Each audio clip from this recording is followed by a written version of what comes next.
Baik, selamat sore. Perkenalkan, nama saya Arthur Andri Sinipa.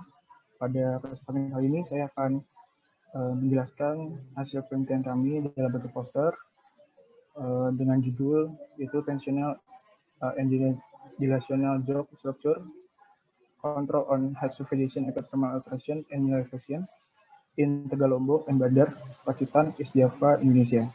Untuk anggota kelompok kami terdiri dari 5 orang, yaitu ada Irsyad, lalu yang kedua Markus, yang ketiga saya Arthur, keempat ada Majid, dan yang terakhir ada Hendra. Kami berlima merupakan mahasiswa program studi S1 Teknik Biologi UPN Veteran Yogyakarta. Untuk mempersingkat waktu, saya akan langsung membahas mengenai hasil penelitian kami. Untuk yang pertama, ini ada abstrak, ini mencakup keseluruhan dari hasil penelitian kami. Untuk itu saya langsung mulai saja ke pendahuluan. Untuk pendahuluan, di sini ada peta dari hasil crop-cropan dari Google Earth, di mana daerah penelitian kami berada di Kabupaten Pacitan dengan daerah kecamatan, yaitu adalah Kecamatan Tegalombo, dan yang kedua ada Kecamatan Bandar. Di sini, di gambar yang sebelah kiri ini, sudah tercantum ada daerah penelitian kami, Tegalombo dan Kecamatan Bandar. Untuk stratigrafi regional, daerah penelitian kami terbagi menjadi 2 formasi, yaitu ada formasi Mandalika dan formasi Arjosari. Di mana formasi Mandalika ini memiliki litogenetik ciri yaitu bricksit, tuff, dan lava andesit. Sedangkan untuk formasi Arjosari terdiri dari konglomerat polinik, batu pasir, batu lanau, dan ada batu gamping, dan lain-lainnya. Untuk data ini kami ambil berdasarkan studi literatur terhadap Hartono 2008 dan juga Samudra tahun 1992. Untuk epithermal high supervision itu dapat dikontrol oleh struktur geologi, di mana struktur geologi ini akan menjadi porositas sekunder yang terbentuk akibat adanya suatu sistem sesar maupun suatu sistem tekahan. Untuk struktur geologi regional di daerah Pacitan sendiri terbagi menjadi 4 kelurusan, 4 arah kelurusan, mana ini dihasilkan oleh adanya tektonik yang terjadi selama tersier hingga kuarter. Ini berdasarkan Abdullah 2003.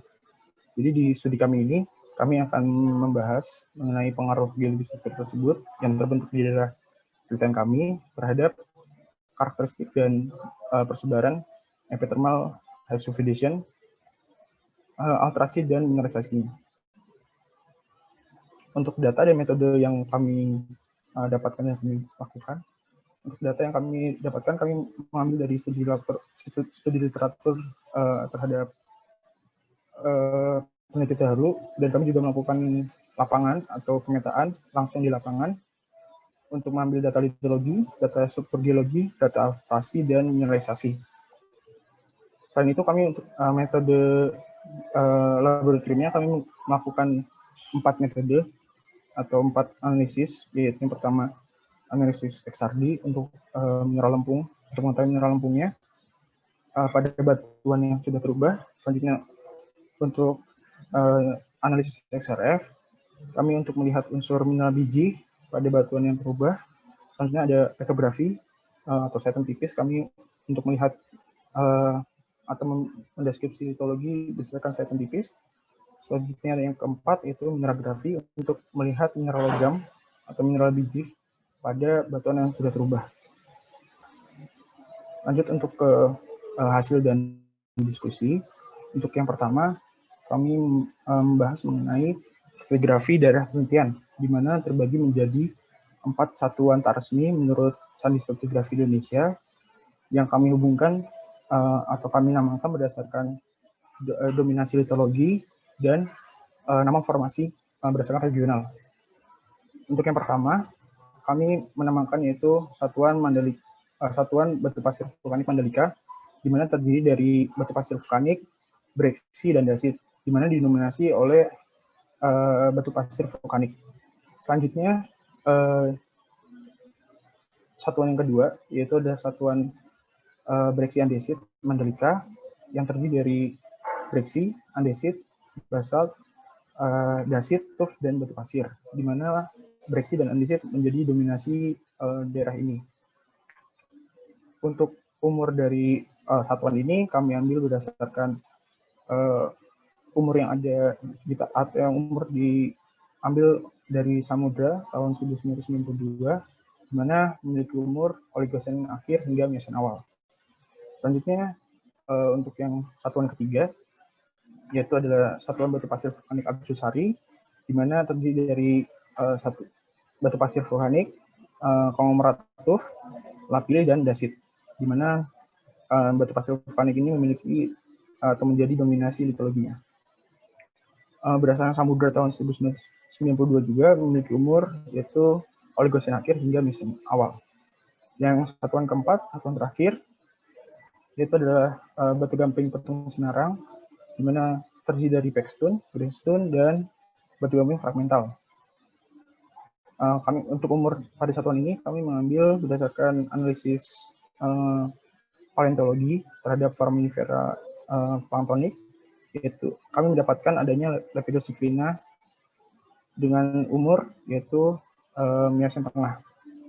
Untuk satuan pertama, kedua, dan ketiga memiliki hubungan stratigrafi yaitu berangsur, sedangkan untuk batu gamping petung Sinarang memiliki hubungan terhadap ketiga satuan sebelumnya yang lebih tua yaitu tidak selarasan. Di sini kami ada peta geologi daerah penelitian kami, di mana dapat dilihat yang berwarna kuning yaitu adalah formasi batu pasir vulkanik Mandalika. Selanjutnya yang berwarna oranye yaitu adalah satuan breksi andesit Mandalika. Lalu yang berwarna pink ini adalah satuan batu pasir vulkanik Arjusari, dan yang berwarna biru itu adalah satuan batu gamping petung Sinarang.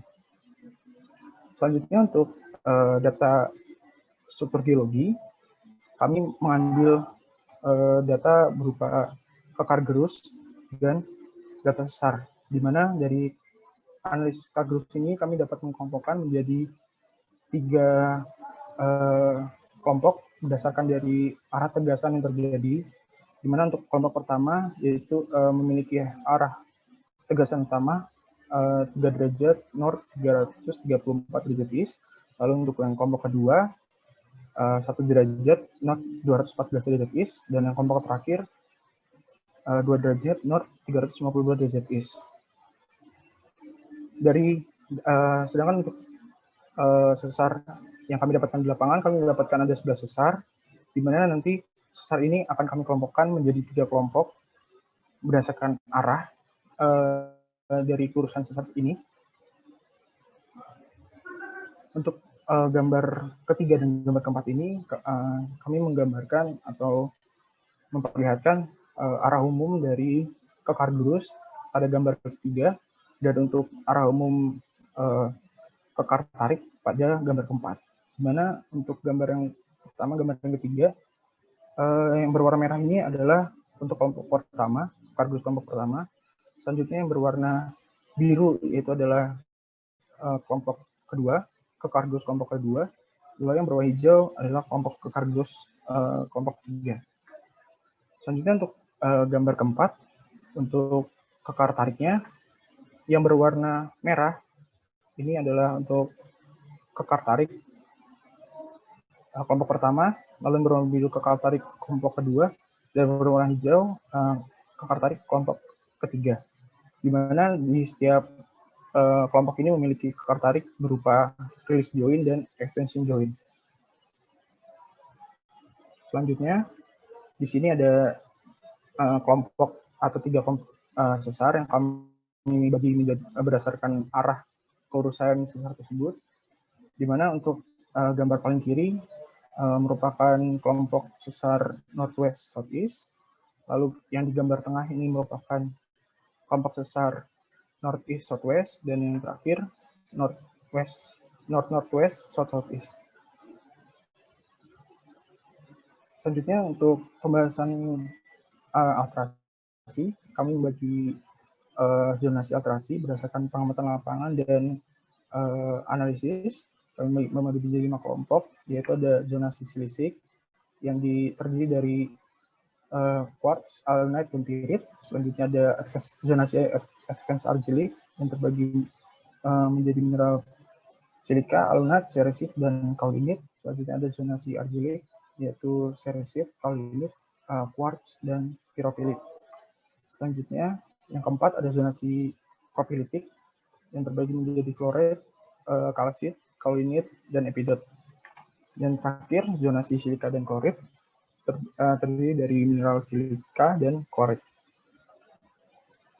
Pada tabel ketiga ini merupakan kelompok yang di sebelah kiri dan merupakan kelompok zonasinya, dan yang sebelah kanan, tabel sebelah kanan ini adalah mineral-mineral yang kami temukan. Selanjutnya untuk gambar 8, di sini ada paragenesis mineral terasi berdasarkan radius tahun 90. Di sini kami mendapatkan adanya data temperatur pembentukan setiap zonasi dan tingkat keasaman saat pembentukan zonasi tersebut. Di mana di sini dapat dilihat memiliki tingkat keasaman ada yang asam maupun ada yang near hingga netral.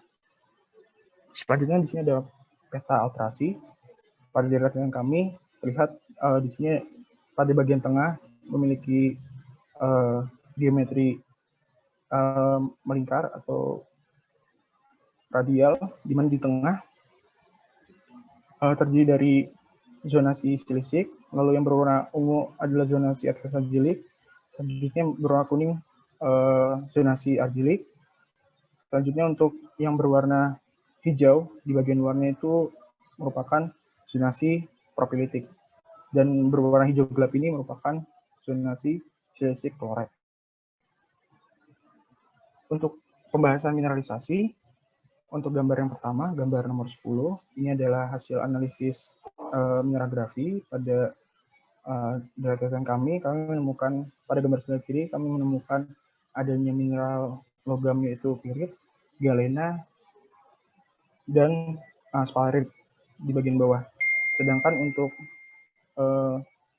gambar yang sebelah kanan, kami mendapatkan adanya mineral enargit. Selanjutnya, untuk di gambar 11, kami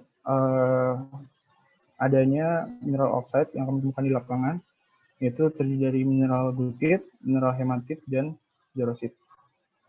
Selanjutnya untuk tabel keempat, yaitu ada analisis XRF. Di sini kami menganalisis untuk mendapatkan kadar dari unsur mineral gizinya. Selanjutnya kami hubungkan dengan struktur yang terjadi di lokasi penelitian, di mana struktur yang terbentuk pada 4 sampel ini terbagi menjadi 2, yaitu ada dilational jog dan extension atau ekstensional. Selanjutnya untuk pembahasan terakhir, kami menghubungkan antara ekstensional dan dilational jog struktur yang mengontrol ada terbentuknya alterasi maupun mineralisasi. Di mana untuk gambar yang paling kiri, struktur yang mengontrol merupakan struktur yang kami anggap sebagai order satunya, di mana ini merupakan proses simple shear yang akan menghasilkan dilational jog.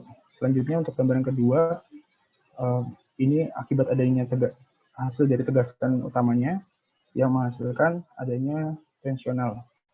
Digambarkan di sini adalah bukaan yang terisi oleh fluida hidrotermalnya.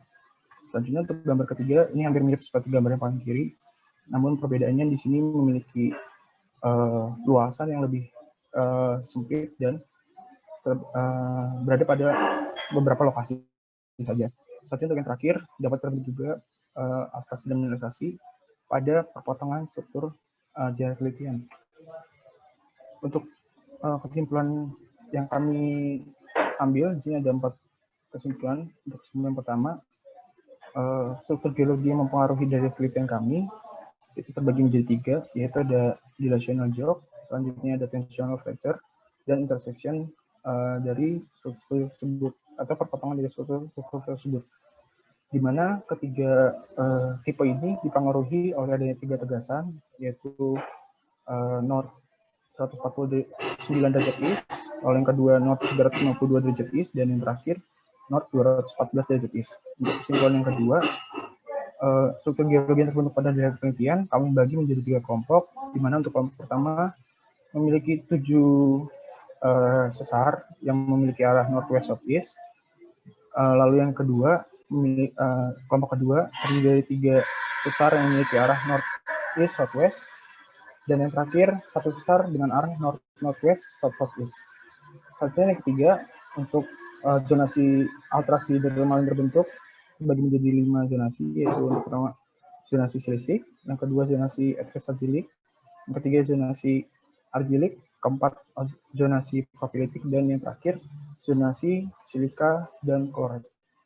Untuk yang terakhir, mineralisasi di daerah penelitian yang terbentuk ada AU, CU, dan MAO. Dengan mineral biji yang terbentuk ada enargit, galena, sphalerite, dan pirit.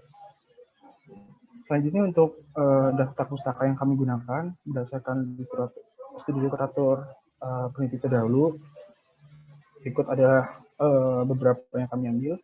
Selanjutnya untuk ucapan terima kasih kepada Bapak Dr. Insinyur Suparto, MT, yang telah membantu kami dalam dan membimbing kami dalam penelitian kami.